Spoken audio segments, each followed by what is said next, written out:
नमस्ते मेरो प्यारा साथीभाइ सबैजना गाइजहरूलाई चाहिँ म आज माछा पोखरी देखाउन आएको छु है। सबले भिडियो अन्तिमसम्म हेरिदिनु होला। माछा पोखरी चाहिँ कस्तो बनेको छ तपाईँलाई चाहिँ म चाहिँ आज सर्वपूर्व यताको चाहिँ देखाउँछु है। अन्तिम ल हेर्नुहोस् है, बाबुले साइकल चलाएको एकदम राम्रो बनेछ कि। अहिले म यो तलबाट सुरु गरेछु, यहाँबाट आएर यो माथि पनि जान्छु।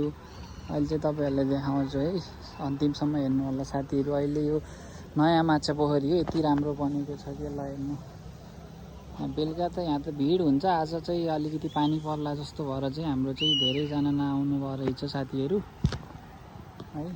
ल म तपाईँहरूलाई चाहिँ देखाउँदैछु। ल हेर्नुहोस् है, ल हेर्नुहोस्, यहाँ चाहिँ यति भिड लाग्छ, तर आज त्यति साह्रो मैले देखिनँ है।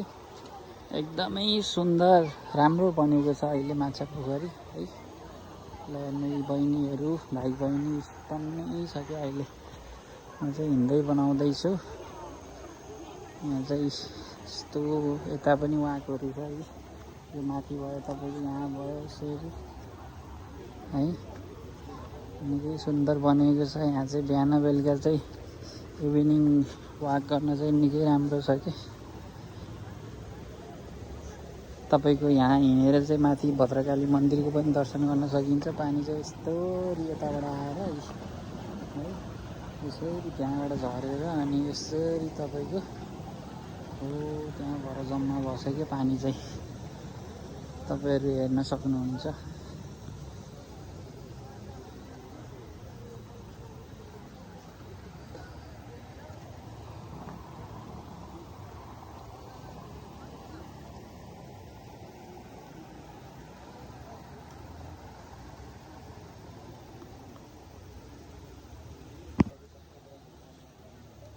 यति राम्रो लाग्यो, चिटिक्क बनेको छ कि अहिले यस्तरी।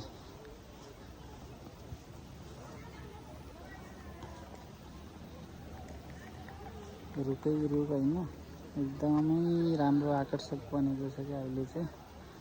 सबैजना चाहिँ हिँडडुल गर्न बिहान बेलुका आउनु होला, समय बिताउन। यहाँ चाहिँ एकदमै मजा आउँछ, यो प्रकृतिको मजा, मिठो वन जङ्गलको यताउता होइन।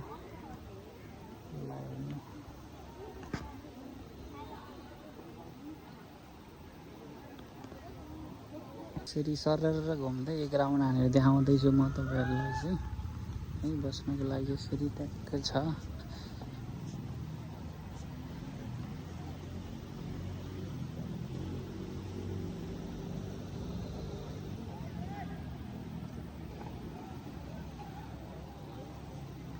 एउटा भाइ त पौडी पनि खेलिरहेको। ल हेर्नुहोस्, एउटा भाइ चाहिँ पौडीको मजा लिइरहेको छ है। बल गराइछ, त्यो बल ल्याउनलाई यता फुटबल पनि खेल्छ कि भाइहरू रातिमा। ल हेर्नु, एउटा बाबु पनि छ है। बाबु के छ, कुन कन्ट्रीको हो यो, कुन क्लबको हो बाबु? हाम्रो ह्यान्डसम बाबु आयोन गुरुङ है। एकदम राम्रो छ कि यो पोखरी चाहिँ, तपाईँहरू देख्न सक्नुहुन्छ है। ल हेर्नुहोस् है साथीहरू,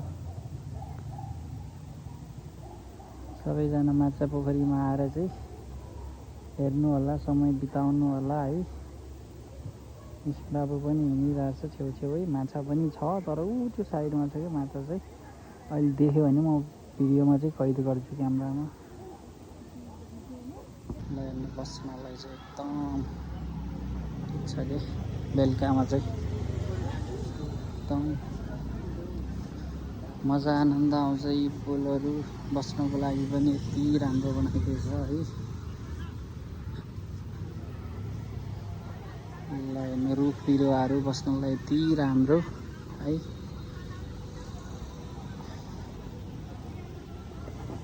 ल हेर्नु,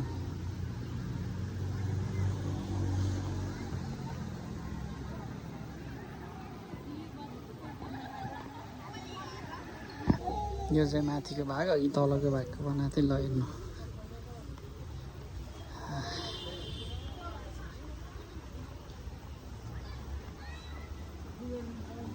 एकदम आनन्द आउँछ कि यहाँ चाहिँ इभिनिङ वाक गर्न, मर्निङ वाकको लागि है। यहाँको यो चाहिँ तपाईँको यो हरियाली यो सबै चिजले मन तान्छ क्या एकदमै। एकदम नजिक पनि छ तपाईँको है यो ठाउँ चाहिँ माछापोखरी। अब भद्रकाली मन्दिर भन्दा थोरै तल अलिकति। ल हेर्नु यसरी छ है ल हेर्नु।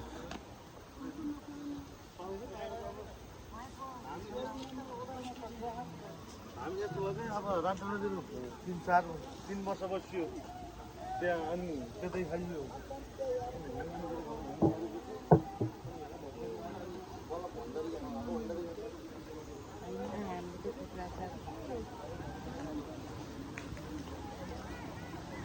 तपाईँको यही पानी हो क्या, यो सेती नरगुलोको पानी चाहिँ यताबाट ल्याएर यसरी चाहिँ यहाँबाट यसरी हुँदैछ, यसरी हुँदै चाहिँ तपाईँको फेरि तल पनि गएको छ कि है। निकै सुन्दर भएको छ अहिले यो ठाउँ चाहिँ।